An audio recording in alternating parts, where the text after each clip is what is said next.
নমস্কার।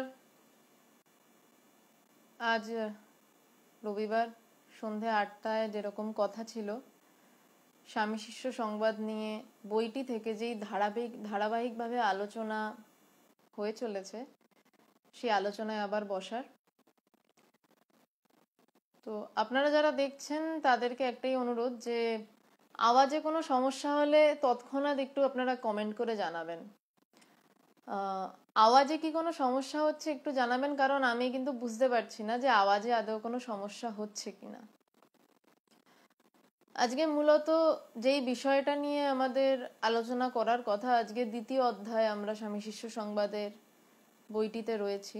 সেখানে ঠাকুরের একটি কথা রয়েছে, কৃপা বাতাস তো বইছেই, তুই পাল তুলে দে না। তো আজকে স্বামীজির সাথে তার শিষ্য শ্রী শরৎচন্দ্র চক্রবর্তীর বিবিধ বিষয়ে কথা হয়েছে, কিন্তু তার মধ্যে এই কথাটাও একটা কথা। এবং আগের দিন যতটুকু আমরা পড়েছিলাম, যিনি কমেন্ট করেছেন, না মানে আমি কি এটাই বুঝবো যে আওয়াজে কোনো অসুবিধা হচ্ছে না, তাই তো? একটু পুরো কথাটা লিখলে সুবিধা হয়। তো আগের দিন আমরা যতদূর পড়েছিলাম, শিষ্যের সাথে স্বামীজির দ্বিতীয় আলাপ, দ্বিতীয় দিনের দেখা। স্বামীজি গিরিশচন্দ্র ঘোষের বাড়িতে খাওয়া দাওয়া পরে বিশ্রাম নিচ্ছিলেন এবং সেখান থেকে গোপাললাল শীলের বাগান বাড়িতে যাবেন, এবং সেখানে আরো অনেক মানুষ স্বামীজির জন্য অপেক্ষা করে রয়েছেন স্বামীজির সাথে দেখা করবেন বলে।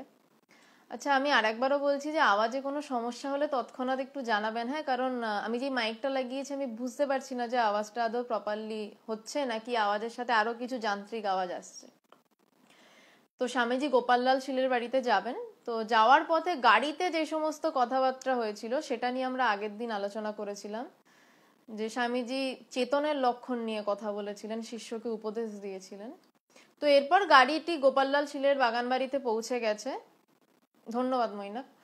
গোপাললাল শীলের বাগান বাড়িতে পৌঁছে গেছে এবং সেখানে গিয়ে দেখা গেছে প্রচুর লোক। স্বামীজি মানে স্বাভাবিক ব্যাপারই, স্বামীজি বিলাত ফেরত, একজন আমেরিকা জয় করা সন্ন্যাসী। তো প্রচুর লোক, সবার সাথে স্বামীজি কথাবার্তা বলার পরে স্বামীজি শিষ্যকে সন্ধ্যার পর একান্তে ডেকেছেন, এবং তখনকার যে কথোপকথন সেইগুলো নিয়েই আজকে আলোচনা করার আমার সাধ্য মতন চেষ্টা করব। সন্ধ্যার পর স্বামীজি শিষ্যকে ডাকিয়া বলিলেন, তুই কি কঠোপনিষদ কণ্ঠস্থ করেছিস? শিষ্য, না মহাশয়, সাঙ্কর ভাষ্য সমেত উহা পড়িয়াছি মাত্র। উপনিষদের মধ্যে এমন সুন্দর গ্রন্থ আর দেখা যায় না। ইচ্ছা হয় তোরা এখানা কণ্ঠে করে রাখিস। নচিকেতার ন্যায় শ্রদ্ধা, সাহস, বিচার ও বৈরাগ্য জীবনে আনবার চেষ্টা কর। শুধু পড়লে কি হবে? আমাদের শাস্ত্রে অনেকগুলো উপনিষদের কথা রয়েছে, তার মধ্যে ভীষণ ভীষণ ইম্পর্টেন্ট একটা উপনিষদ কঠোপনিষদ। কেন কঠোপনিষদ ভীষণ গুরুত্বপূর্ণ একটা উপনিষদ, সেই উপনিষদের কাহিনী খুব সংক্ষেপে আমি একটু বলছি। কেন স্বামীজি হঠাৎ এত উপনিষদ ছেড়ে মৈত্রী উপনিষদ, তৈত্তরীয় উপনিষদ, কেন উপনিষদ, সব উপনিষদই তার জায়গায় ভীষণ মহিমময় বা মহিমাময়, কিন্তু স্বামীজি কেন শিষ্যকে হঠাৎ প্রথমেই কঠোপনিষদের কথা বললেন, সেটা কঠোপনিষদের কাহিনী অল্প করে বললে আপনারা একটু বুঝতে পারবেন। কঠোপনিষদের মূল গল্প মানে বা কাহিনী, গল্প শব্দটা বা কাহিনী এইভাবেই ধরবেন আর কি, কথার কথা। শুরু হচ্ছে একটা ছোট্ট বাচ্চা ছেলে যার নাম নচিকেতা, তার বাড়িতে তার বাবা যজ্ঞ করছেন, বিশাল যজ্ঞ হচ্ছে, এবং যজ্ঞের শেষে ব্রাহ্মণদেরকে দান দিতে হয়। ব্রাহ্মণ যারা যজ্ঞাদি করেন তাদেরকে কিছু দান করতে হয়। তো সেখানে নচিকেতা একটি বাচ্চা ছেলে, সে দেখতে পাচ্ছে তার বাবা ব্রাহ্মণদেরকে গরু দান করছে। তো বলছে, শাস্ত্র বলছে গোদানে সব থেকে বেশি পুণ্য লাভ হয়, তো গরু দান পুণ্য লাভের ব্যাপার। কিন্তু নচিকেতা হঠাৎ লক্ষ্য করলো, বাচ্চা ছেলে তো, বাচ্চা ছেলে সংসারের অত হিসেব বোঝে না, বুড়োরা সংসারের অনেক হিসেব বোঝে, নচিকেতার বাবা বয়স্ক লোক, যথারীতি সংসারের হিসেব বোঝেন। তো নচিকেতা দেখছে কতগুলো জীর্ণ শীর্ণ হাড় জিরজিরে গরুকে ওর বাবা দান করছেন। তো নচিকেতা বাচ্চা ছেলে বাবাকে বলছে যে, বাবা তুমি এই গরুগুলো কেন দিচ্ছ? এই গরুগুলো তো ব্রাহ্মণদের কোনো কাজে লাগবে না, এই গরুগুলো দিয়ে তো ব্রাহ্মণেরা কোনো তাদের না হাল চাষ করাতে পারবেন, না এর থেকে দুধ দুইতে পারবেন, কোনো কাজেই তো লাগবে না। তুমি গরু কেন, এই গরুগুলোকে কেন দিচ্ছ? ভালো গরু দাও। তো নচিকেতার বাবা হঠাৎ সামনে সত্য এসে পড়েছে, তার দানের মহিমার মাঝে, তার গোদানের মহিমার মাঝে হঠাৎ তারই ছেলে তাকে মুখের সামনে দাঁড়িয়ে সত্য বলছে, বাবা তুমি এটা মিথ্যা করছো, তুমি এইসব হাড় জিরজিরে গরু দিচ্ছ। নচিকেতা বারবার বাবাকে ন্যাগিং করছে, বলেই যাচ্ছে।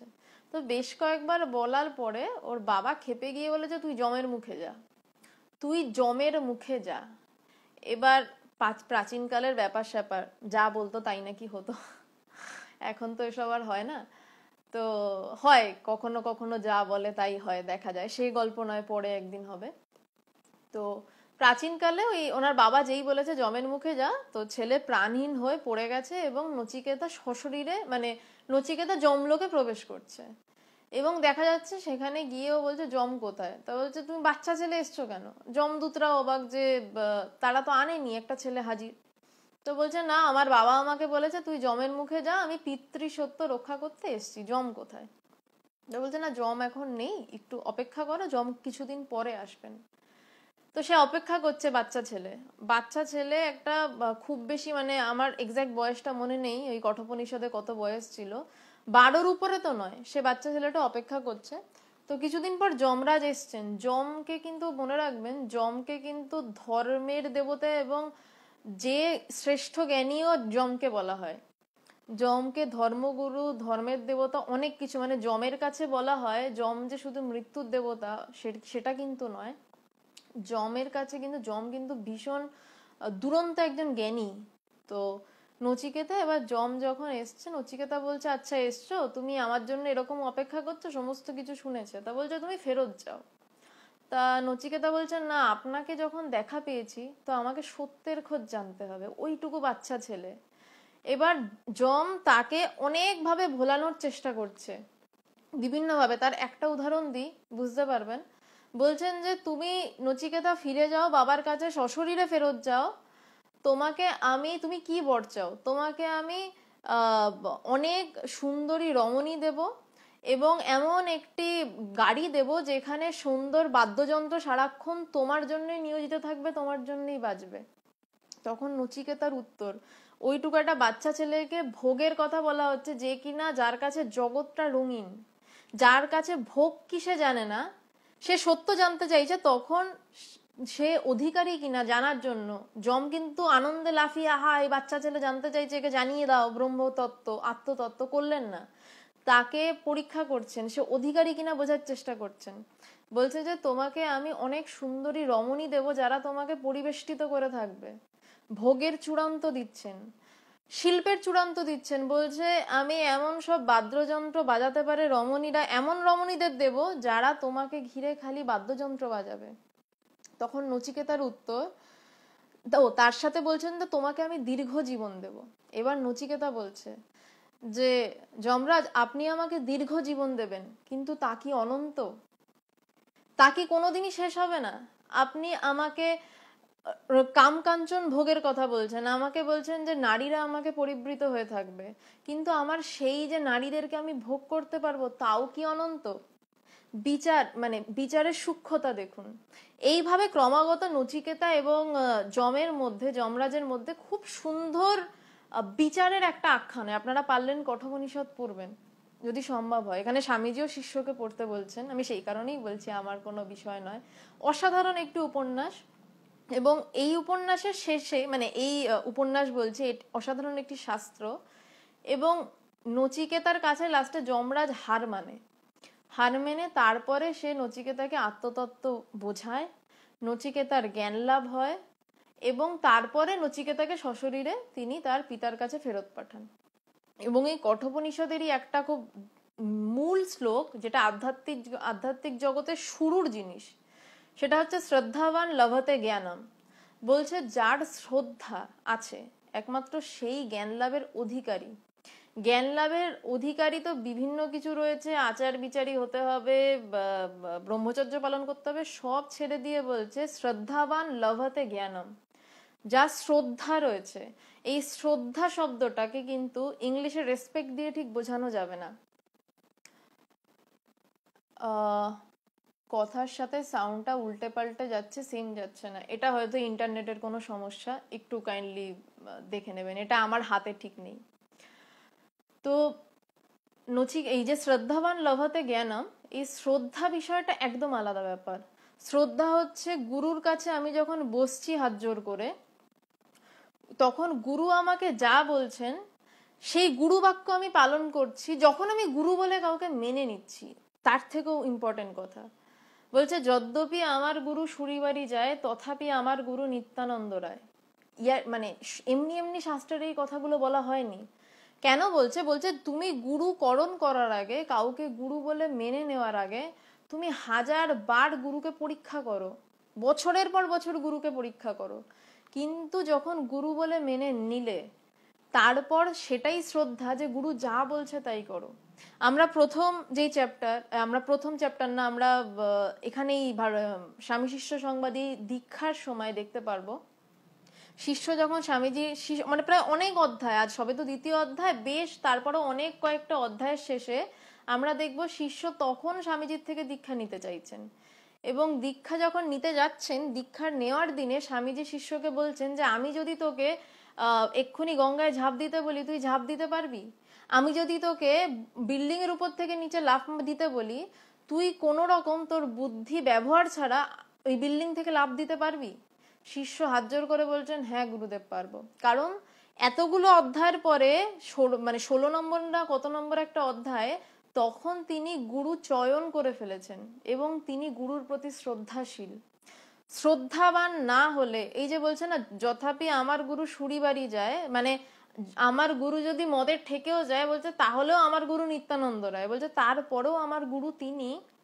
এটা আমি গোড়ামির কথা কিন্তু বলছি না, আমি এটা শ্রদ্ধার কথা বলছি। কারণ আমি কিন্তু আমার গুরুকে চয়ন করার দায়িত্ব আমার, এবং যদি একবার সিলেক্ট করে নিই হ্যাঁ এই আমার গুরু, তখন গুরু আমাকে সিঁড়ি দিয়ে ঝাঁপ মারতে বলছেন না গঙ্গার জলে ডুব দিতে বলছেন, কেন বলছেন সে আমার বোঝার দায়িত্বেই নেই, মানে আমি পারবোই না বুঝতে। কারণ একটা জাগতিক উদাহরণ দিয়ে যদি বোঝাই, যে একটা ধরুন কেমিস্ট্রিতে পিএইচডি করা ছেলে, তাকে যদি একটা নার্সারির বাচ্চা বলে যে দাদা তুমি এই টেস্ট টিউব থেকে ওই টেস্ট টিউবে এটা ঢালছো, তুমি এটার সাথে এটাই কেন ঢালছো, এটার সাথে মানে দুটো কনসেন্ট্রেটেড অ্যাসিডকে কেন ঢালছো না, যদি বলে যে তুমি দুটোই কনসেন্ট্রেটেড অ্যাসিড কেন একসাথে ঢালছো না, তুমি ঢালো ঢালো ঢালো জোর করে ঢালো, তখন ওই নার্সারির বাচ্চাটাকে কিন্তু ওই পিএইচডির ছেলেটা বোঝাতে পারবে না যে সে কেন দুটো কনসেন্ট্রেটেড অ্যাসিডকে একসাথে ঢালছে না। সে জানে ঢাললে পুড়ে যাবে, সে শুধু বলছে যে না না এটা করা যাবে না, তোমাকে যেটা বলছি তুমি সেটা শোনো বাবা এখন। তেমনি যখন আমরা গুরুকরণ করে ফেলি না, আমরা যখন মানে লাস্টলি মেনে নিই যে হ্যাঁ ইনি আমার গুরু, তখন গুরু কোন জায়গায় দাঁড়িয়ে আমাকে কি নির্দেশ করছেন, কেন নির্দেশ করছেন, আমার বোঝার ক্ষমতায় নেই। তখন আমার একটা মাত্র উপায়, সেটা হচ্ছে গুরু বাক্য পালন। গুরু এটা বলছে করো, বলছে এটাই শ্রদ্ধা। এবং নচিকেতার মধ্যে সেই শ্রদ্ধা ছিল। তাকে যমরাজ যা যা বলেছে, তাকে আত্মতত্ত্ব বলেছে, যখন যেভাবে যা যা বলেছে নচিকেতা তাই করেছে। তো বলছে শ্রদ্ধাবান লভতে জ্ঞানম।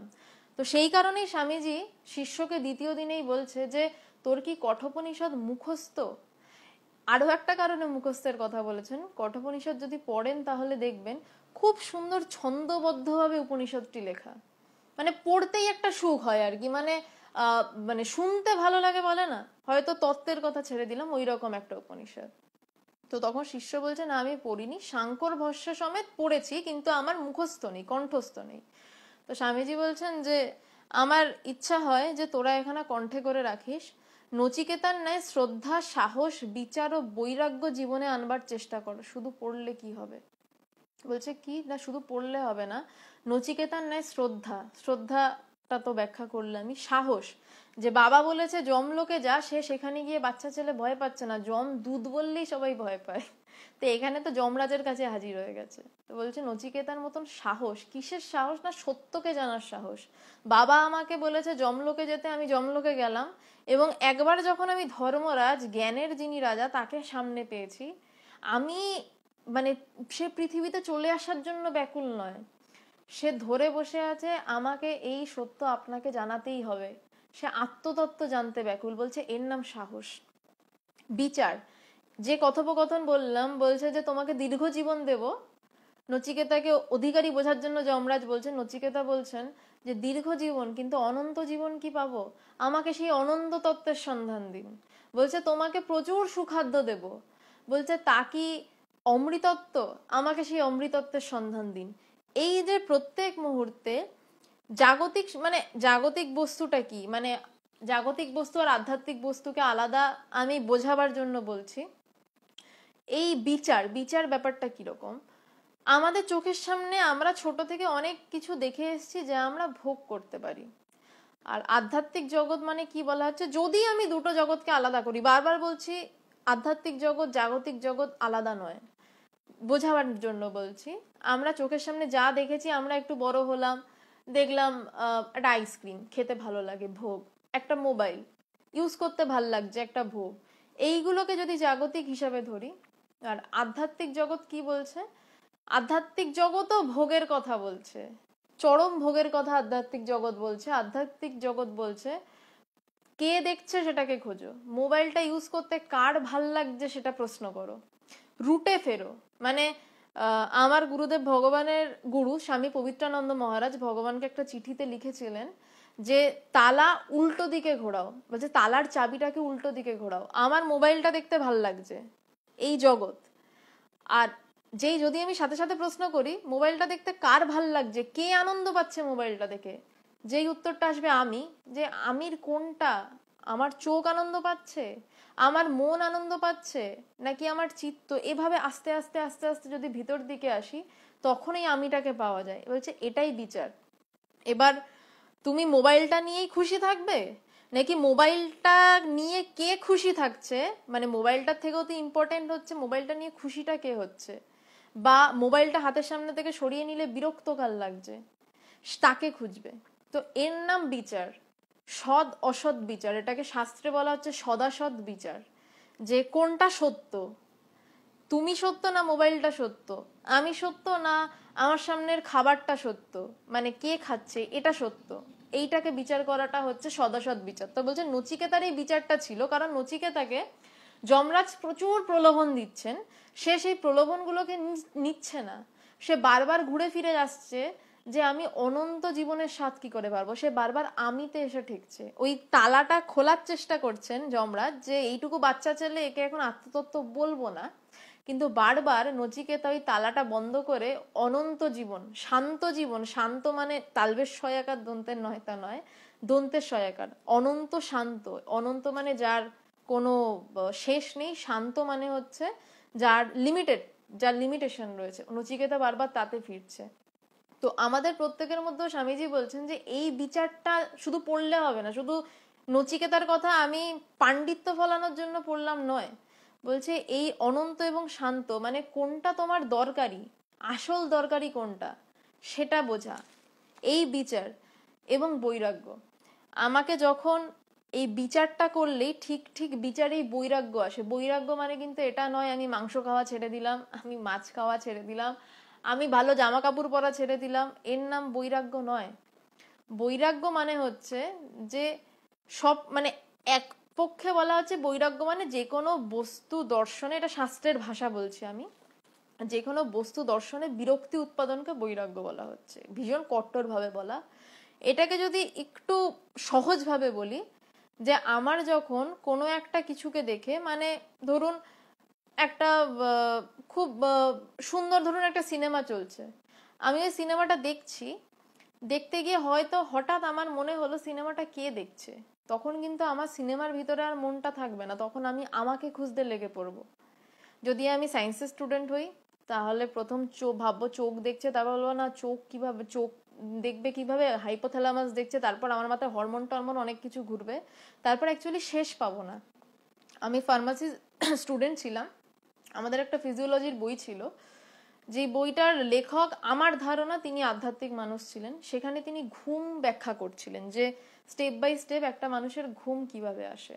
তো উনি শেষে গিয়ে একটা জায়গায় বলেছিলেন যে আর বলা যাচ্ছে না এই স্টেপের পরে ঘুমটা কিভাবে আসে। মোস্ট প্রবাবলি সুরজিৎ পুরকায়স্থ, নামটা ভুলে গেছি আমি, ফিজিওলজির বই ছিল।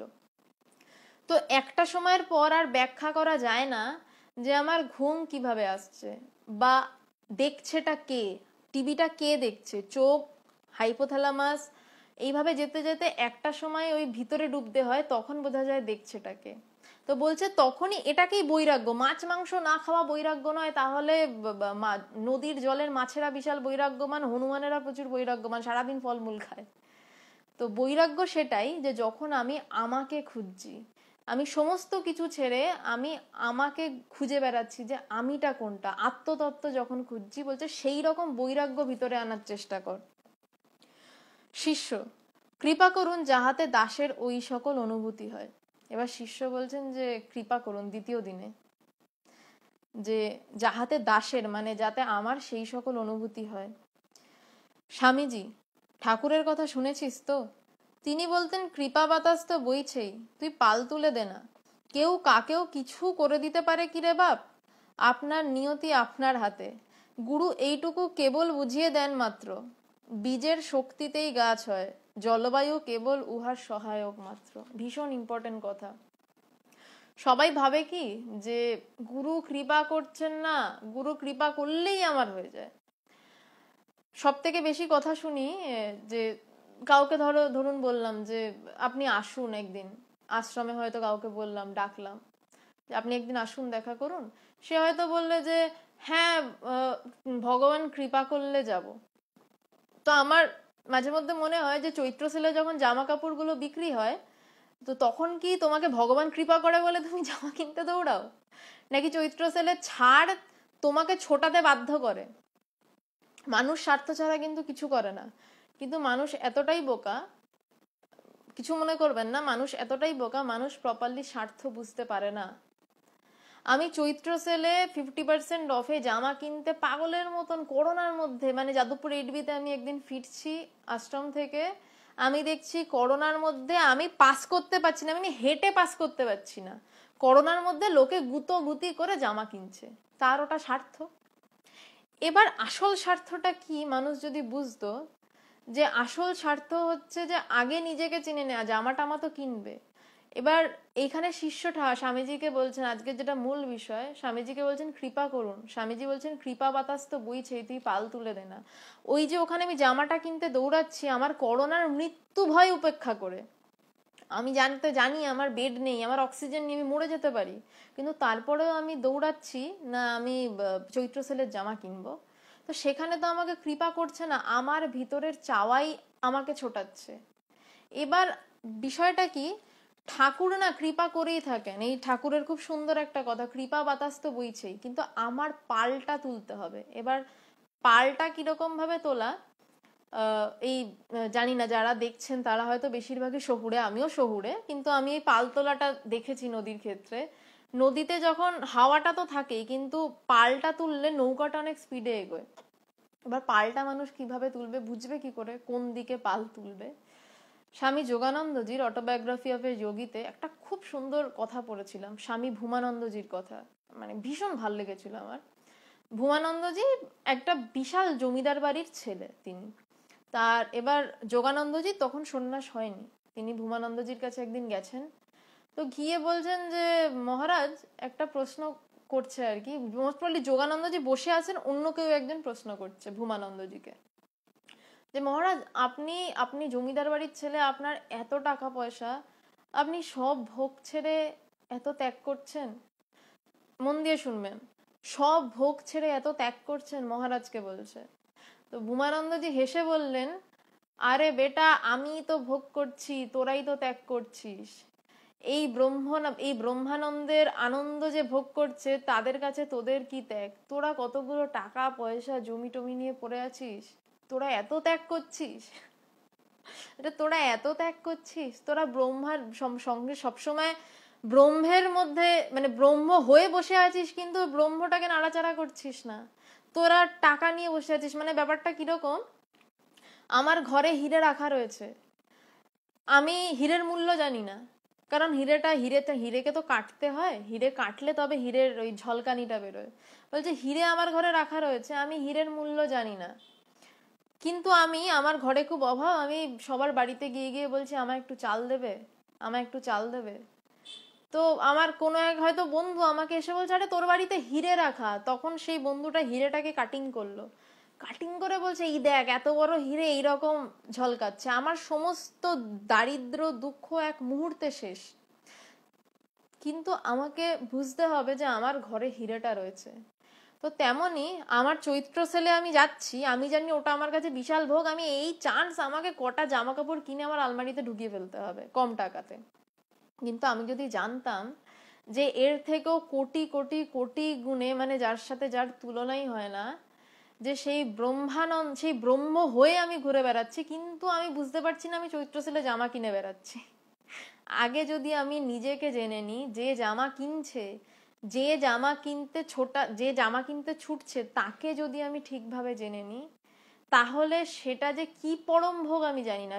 আর যে জানে যে এইটা শ্রেষ্ঠ ভোগ, সে কিন্তু সেটাই করে। মানে অনেকে, আমার তো কম বয়স, এবং অনেকে আমাকে বলে যে, কলেজেও শুনেছি অনেক টিচার, অনেকে বলেছে যে তুই এই বয়সে কেন ধর্ম চর্চা করছিস। তাই বললাম তা কি তোমাদের মতন বুড়ো বয়সে করব? তখন তো হবেও না, মানে তখন আর বেদান্ত মাথায় ঢুকবে না। বেদান্ত কম বয়সীদেরই বিষয়, কারণ পরে অনেক বেশি মানে বিষয় চিন্তা মানুষের মাথায় ঢুকে যায়, পজিটিভ নেগেটিভ, এটা করলে এটা হবে, আমার এই টাকাটা এখানে রাখলে এই হবে। কিন্তু খোলা মনে যে অহং ব্রহ্মাস্মি, আমি কে আমাকে জানতে হবে, এই চিন্তাটাই আসে না। এই চিন্তা যদি আসতে হয়, কম বয়সী শ্রেষ্ঠ। বয়সকালে আসে না তা বলছি না, আসে, কিন্তু কম বয়সেই শ্রেষ্ঠ। তো আমার যখনই এই চিন্তা আসবে যে শাস্ত্র বলছে তুমি যখন মুমুক্ষু হবে, মুমুক্ষু হবে মানে তোমার যখন ভিতরে এই আমিকে, এই খোঁজ উঠবে, তখন অটোমেটিক্যালি গুরু তোমার কাছে আসবেন। ঠাকুর আলাদা করে কৃপা করেন না, কোনো ঈশ্বর আলাদা করে কৃপা করেন না, তার কৃপা রয়েছেই। শুধু আমাদের ভিতরে এইটুকু চাওয়াটা দরকার যে আমি তাকে জানবো। পবিত্রানন্দ মহারাজ একটা খুব সুন্দর কথা বলছেন যে পুরুষকার কৃপারই একটা দিক। এটা কোন একটি শাস্ত্রের কথা উনি একটু সহজভাবে বলেছিলেন।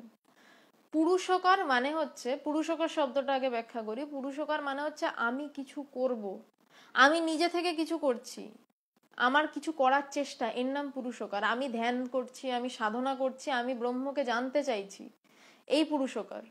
বলছে এই পুরুষকার যখন তোমার ভিতরে আসবে, তখন কৃপা আসতে বাধ্য। কোন এক বেলুর মঠের প্রেসিডেন্টকে, কোন একজন প্রেসিডেন্ট, আমার ঠিক মনে নেই, মনে হয় যতদূর সম্ভব গহনানন্দজি, তাকে এক শিষ্য এসে জিজ্ঞাসা করেন যে মহারাজ, যদি 108 বার জপ করি তাহলে কেমন ফল হবে, আর যদি 1,00,000 বার জপ করি তাহলে কেমন ফল হবে।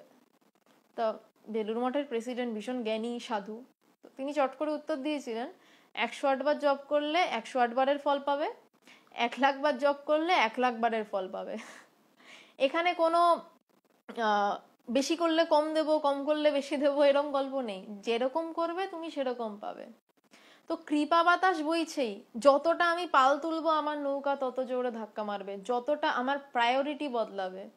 মানুষ প্রয়োজন, মানুষ কেন, গোটা পৃথিবীর সবাই প্রয়োজন এবং স্বার্থ ছাড়া কিচ্ছু করে না। তো যখন আমি আমার ঠিক ঠিক স্বার্থ বুঝতে পারবো, একজন হয়তো বিশাল বিজনেসম্যান, সে হয়তো বুঝলো যে দিনে অ্যাটলিস্ট যদি 5 মিনিট ধ্যান করি, আমি আমার সারা দিনের কাজকর্ম একটু শান্ত মাথায় করতে পারবো, আমার মাথা ঠান্ডা থাকবে, সে কিন্তু এই 5 মিনিট ব্যয় করবে। আবার যে বলবে যে না না ওসব করে কি লাভ, আমি একটু মদ খেয়ে নেবো 1 ঘন্টা, আমার একটু নেশা লাগবে, আমার সারা দিনের ক্লান্তি যাবে, সে কিন্তু মদ খাবে। যে বুঝবে মদ খাওয়া প্রায়োরিটি, তাহলে তাতে তার লাভ হবে, সে মদ খাবে। যে বুঝবে 5 মিনিট ধ্যান করা প্রায়োরিটি, সে ধ্যান করবে, সে শান্ত থাকবে। তো কৃপা বাতাস বইছে, ওই যে পুরুষকার কৃপার একটা দিক, আমি চাইবো এবং তার কৃপা। আবার কৃপা হলে তবে হয়, মানে দুটো একই মুদ্রার এপিট ওপিট। কৃপা হলে আমার পুরুষকার হবে, আবার পুরুষকার হলে তার কৃপা আপনি আসবে। তো স্বামীজি বলছেন যে আপনার নিয়তি আপনার হাতে, গুরু এইটুকু কেবল বুঝিয়ে দেয়, কেউ কাউকে কিছু করে দিতে পারে না। এখানেই স্বামীজির এবং যথার্থ সদ্গুরুদের বিউটি। কোনো সদ্গুরু, প্রপারলি গুরু কাউকে বলবে না যে আমি তোকে এই করে দেবো, আমি তোকে সেই করে দেবো। গুরুদের কাজটা কি, খুব সুন্দর পবিত্রানন্দজি ভগবানকে একটা চিঠিতে বলেছিলেন যে আত্মার সামনে না অনেক জঞ্জাল পড়ে থাকে, যেই জঞ্জালটার কারণে স্বামীজিরও একটা কথা রয়েছে, বলছে যে আত্মা সসংবেদ্য, বলছে জ্ঞান সূর্য জ্বলছেই, তার সামনে অনেক আমাদের অনেক অনেক জন্মের আগাছা, সংস্কার, চিন্তা ভাবনা এগুলো জন্মে থাকে। তো সেইগুলোকে কাটানোই গুরুর কাজ। আত্মাকে গুরু এরকম টেনে বের করে আনেন না, বা ব্রহ্মকে গুরু এরকম করে দেখিয়ে দিল এমনি চুটকিতে, হয় না। গুরু কি করছেন, শিষ্যকে সেই ব্রহ্মের কথা বলতে বলতে বলতে বলতে তার সামনের আগাছা পরিষ্কার করছেন, এবং অটোমেটিক্যালি আগাছা যত পরিষ্কার হচ্ছে, সেই ব্রহ্ম সূর্য সে তার নিজের মতনই জ্বলছে, শিষ্যের কাছে তত পরিষ্কার হচ্ছে। বীজের শক্তিতেই গাছ হয়, জলবায়ু কেবল উহার সহায়ক মাত্র। বলছে তোমার ভিতরে যা শক্তি তাতেই গাছ হবে, জলবায়ু এসে মানে বীজ থেকে গাছটা জোর করে টেনে তুলতে পারে না, কিন্তু হেল্প করে দেয়, এটাই গুরুর কাজ। শিষ্য, বাহিরের সহায়তারও আবশ্যক আছে মহাশয়। স্বামীজি, তা আছে, তবে কি জানিস, ভেতরে পদার্থ না থাকলে শত সহায়তাতেও কিছু হয় না। তবে সকলেরই আত্মানুভূতির একটা সময় আসে, কারণ সকলেই ব্রহ্ম। উচ্চ নিচ প্রভেদ করাটা কেবলই ব্রহ্ম বিকাশের তারতম্যে মাত্র, সময়ে সকলেরই পূর্ণ বিকাশ হয়। তাই শাস্ত্র বলেছেন কালেনাত্মনি বিন্দতি। ভীষণ ভীষণ দরকারি একটা কথা বলছে, যে শিষ্য বলছে বাহিরের সহায়তাও তো লাগে, স্বামীজি বলছে লাগে, কিন্তু ভিতরে পদার্থ না থাকলে শত সহায়তাতেও কিছু হয় না। আমি যখন আমার গুরু কাছে প্রথম প্রথম যাই, আমার মনে আছে একদিন উনি হঠাৎ আমাকে ডাকলেন, তো ডেকে বলছেন বস, বসে বলছে একটা গল্প বললেন, বলছে দেখ, ধর একটা জায়গায় চুম্বকের পাহাড় আছে, তো খুব দূর থেকে, অনেক দূর থেকে ওই চুম্বকের পাহাড়টার গায়ে একটা নদী, অনেক দূর থেকে একটা জাহাজ যাচ্ছে, কিন্তু হঠাৎ দেখা গেল চুম্বকের পাহাড় তো ওই জাহাজের গায়ে যা যা ওই নাট বল্টু ফল্টু সব ছিল, বলছে সবগুলো এসে ছিটকে পাহাড়ের গায়ে লেগে গেল। বলছে নাট বল্টু লাগানো ছিল, সেগুলো ছিটকে পাহাড়ের গায়ে লেগে গেল, কারণ পাহাড়টা চুম্বকের, নাট বল্টুগুলো লোহার, কিন্তু কাঠগুলো কিন্তু নদীতেই ভাসছে। তখন বলছিলেন যে গুরু সব পারে না রে, গুরু কাঠকে আকর্ষণ করতে পারে না, গুরু ওই লোহাকে আকর্ষণ করবে। অনেক দূর থেকে জাহাজ যাচ্ছে, চুম্বকের পাহাড়টা লোহার, নাট বল্টুকে টেনে নিতে পারলো, কিন্তু কাঠগুলো কিন্তু জলে ভাসতে ভাসতে কোথায় চলে গেল। তো বলছে তেমনি আকর্ষণ কে কাকে করবে, দুটো বস্তুর মানে সময় হতে হয়। স্বামীজি এখানে বলছেন সময় হতে হয়, মানে দুটো বস্তুর কিছু বিষয় তো সেম থাকতে হবে, নইলে আকর্ষণ কোনোভাবেই হবে না। যেমন চুম্বকের পাহাড়েও কাঠকে আকর্ষণ করতে পারে না, তেমনি সবারই, স্বামীজি বলছেন সবারই হবে। এই যে এই কথাটা বলছে যে তবে আত্মানুভূতির একটা সময় থাকে, কারণ সকলেই ব্রহ্ম। বলছে সবার ভিতরেই সেই ব্রহ্ম তেজ রয়েছে, সবাই স্বয়ং সেই ব্রহ্ম। যার কথা বলছি, যাকে ঈশ্বর বলা হচ্ছে, মানে যারা আপনারা শুনছেন প্রত্যেকেই ব্রহ্ম, আমিও বলছি আমিও ব্রহ্ম, সবাই সবাই সে হয়েই বসে রয়েছে। শুধু এই যে হয়ে বসে রয়েছে, এইটা বোঝার জন্যই জন্মকে জন্মান্তর ঘোরা। বলছে সবারই সময় আসবেন, স্বামীজির কথা বলছে যে সবাই সময় আসবে, কিন্তু ওই সময়টা যতক্ষণ না আসবে ততক্ষণ ওই কাঠ হয়ে ভেসে যেতে হবে। সময় এলে তবে নাটবল্টু হয়ে ওই ওই চুম্বকের পাহাড়ে আটকানো। বলছে উচ্চ নিচ প্রভেদ করাটা কেবলই ব্রহ্ম বিকাশের তারতম্যে মাত্র। বলছে ছোট বড় আমরা প্রভেদ করি, ওই ব্রহ্মটা যেমন পিঁপড়ের ভিতরে, ব্রহ্মের বিকাশ অতটা নেই। একটা কুকুরের পিঁপড়ে একদম ছোট, আবার তার তুলনায় ব্রহ্মের বিকাশ একটা কুকুরের মধ্যে বেশি, তার তুলনায় ব্রহ্মের বিকাশ একটা হনুমানের মধ্যে বেশি, তার তুলনায় আবার ব্রহ্মের বিকাশ মানুষের মধ্যে বেশি। আবার স্বয়ং ব্রহ্ম হয়ে যখন কেউ বোধ করছে, শুধু তো সেই বোঝে, আর আরেকজন বোঝে, গুরু বোঝেন, আর যারা নিজেকে ব্রহ্ম বলে টের পেয়েছে তারা বোঝে। বলছে সেই বিষয়টা কেমন, কিন্তু সবটাই সময়ের অপেক্ষা। আজকে কেউ যেটা বুঝতে পারছে না, কিন্তু তাকে এ জন্ম নয় পরের জন্ম নয় কোনো না কোনো এক জন্মে তাকে বুঝতেই হবে। বলছে অ্যামিবা থেকে মানে সব থেকে উন্নত প্রাণী মানুষ, এই যে টোটাল সার্কেলটা ঘুরছে, প্রত্যেককে এই ব্রহ্মটা বুঝতেই হবে যে সে স্বয়ং ব্রহ্ম। মানে বোঝার জন্য তো বলছে না এটা বাইরে কিছু বোঝার কথা, বাইরে কারুর কথা হচ্ছে না, বলছে নিজেকে বুঝতে হবে। তো নিজেকে না বুঝে কার ছাড় আছে? তাই শাস্ত্র বলেছেন কালেনাত্মনি বিন্দতি, বলছেন কালেনাত্মনি বিন্দতি কথাটির অর্থ হচ্ছে কালে কালে বোঝা যাবে, কালে কালে বন্দনা করা হবে বা কালে কালে বোঝা যাবে। শিষ্য, কবে আর ঐরূপ হবে মহাশয়? শাস্ত্র মুখে শুনি কত জন্ম আমরা অজ্ঞানতায় কাটাইয়াছি। শিষ্য আক্ষেপ করছে, বলছে আর কবে হবে, স্বাভাবিক ব্যাপার। মানে যারা একটু এই ব্রহ্মের কথা বেশি শোনে, যাদের মধ্যে একটু এই চাহিদা তৈরি হয় যে আমিও ব্রহ্ম বুঝবো, তো তাদের এটা স্বাভাবিক নর্মাল কথা যে আমার আর কবে হবে। আমিও বহুবার বলেছি আমার গুরুর কাছে কবে হবে কবে। তো স্বামীজি বলছেন যে ভয় কি, এবার যখন এখানে এসে পড়েছিস তখন এবারেই হয়ে যাবে। মুক্তি সমাধি এসব কেবল ব্রহ্ম প্রকাশের পথের প্রতিবন্ধগুলি দূর করে দেয়া মাত্র, নতুবা আত্মা সূর্যের মতো সর্বদা জ্বলছেন, অজ্ঞান মেঘ তাকে ঢেকেছে মাত্র।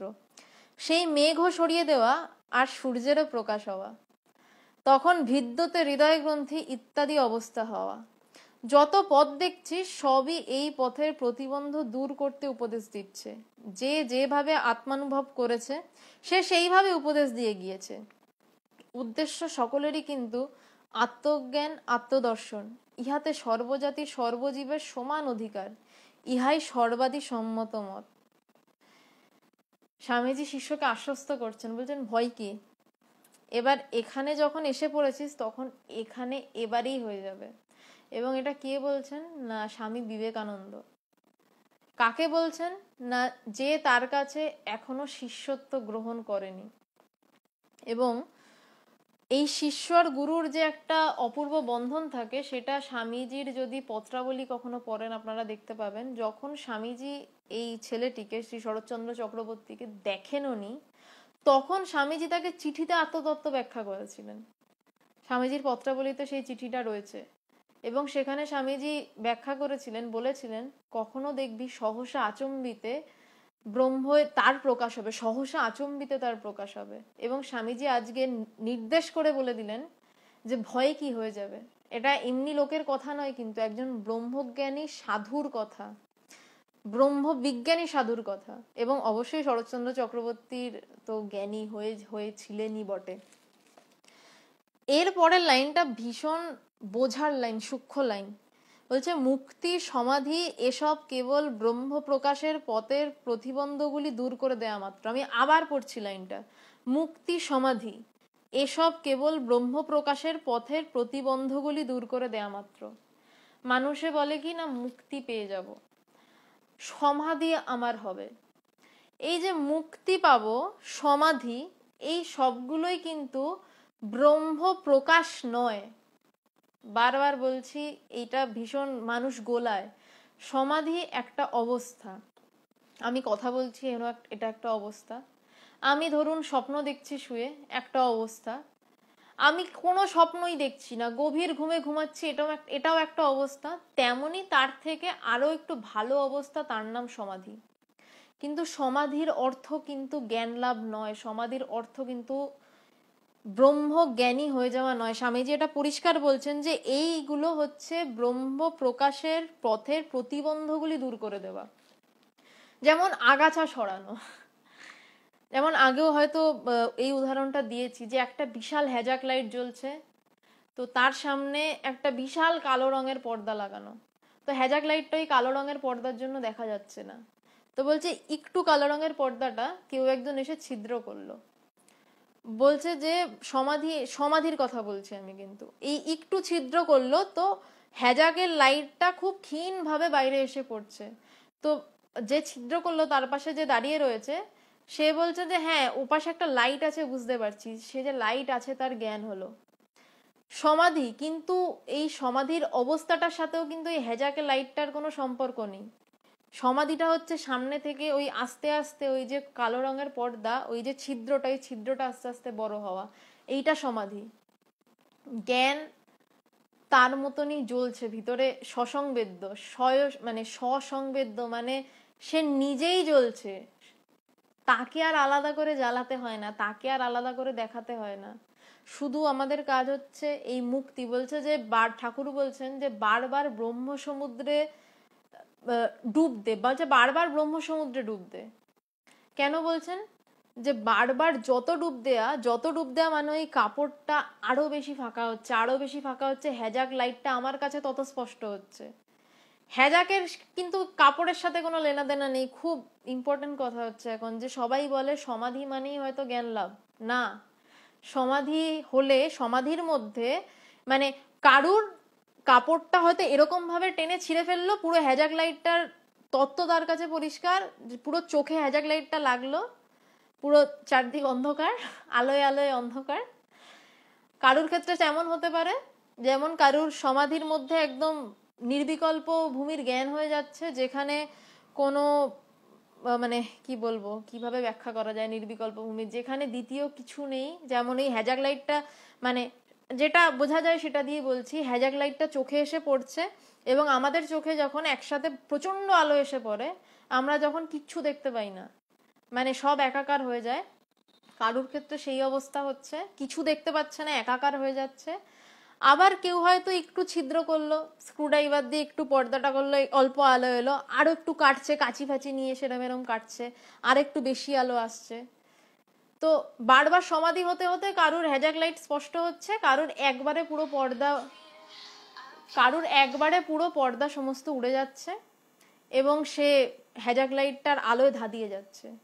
তো সমাধি একটা অবস্থা, যেই অবস্থার মধ্যে ওই হ্যাজাক লাইট বা ব্রহ্ম জ্ঞানের তত্ত্ব মানে পরিস্ফুরণ হয় বা বোঝা যায়। কিন্তু সমাধির সাথে মানে সমাধি একটা অবস্থা, তার মধ্যে ব্রহ্মজ্ঞানটা হয়।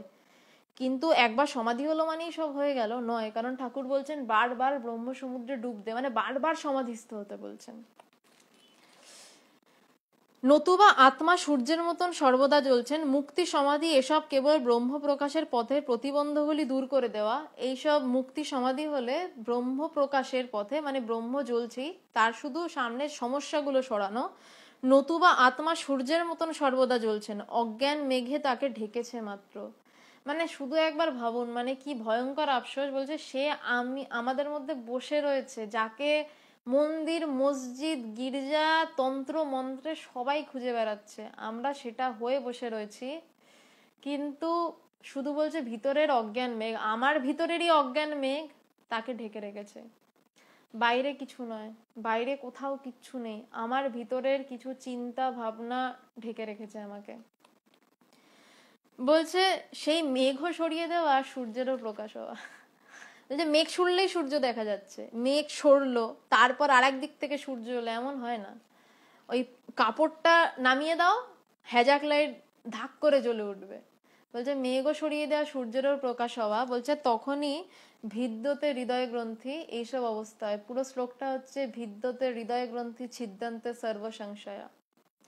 বলছেন যে হৃদয় গ্রন্থি কোথাও একটা সে আটকে থাকে সেই অজ্ঞান মেঘে, সেইটা ছিন্ন হচ্ছে এবং আমার ভিতরে যতদিন না জ্ঞান হচ্ছে বিবিধ প্রশ্ন থাকে ভিতরে, এটা কি ওটা কি।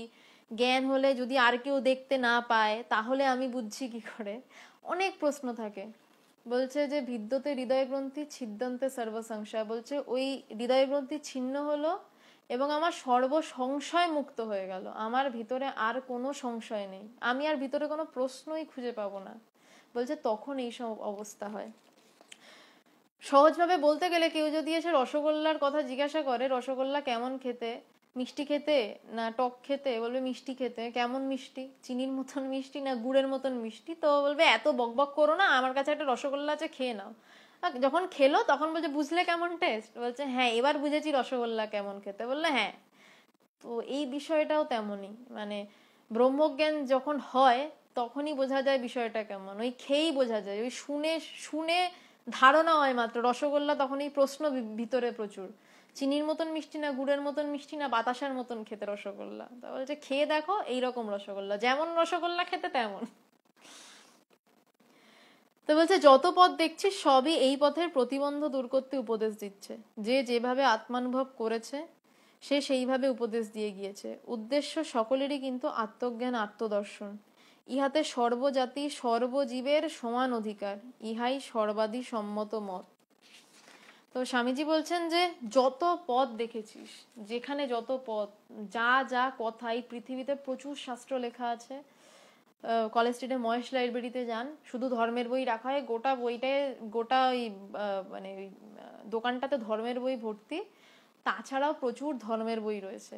সংস্কৃত পুস্তক ভাণ্ডারে যান, বলছে এই সমস্ত ধর্মের বইয়ের একটাই কথা, যে ব্রহ্মকে জানো, আত্মাকে জানো। সেটা এতগুলো বই কেন? যে প্রত্যেকটা মানুষের মন চিন্তা ভাবনা তো একরকম হয় না।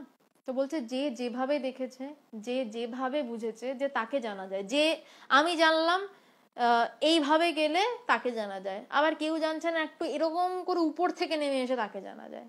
তো যে উপর থেকে নেমে এসে জানা যায় সে সেই পথের ব্যাখ্যা করেছে, যে যে এভাবে যাওয়া যায় সহজভাবে সোজা, সে পথের ব্যাখ্যা করেছে।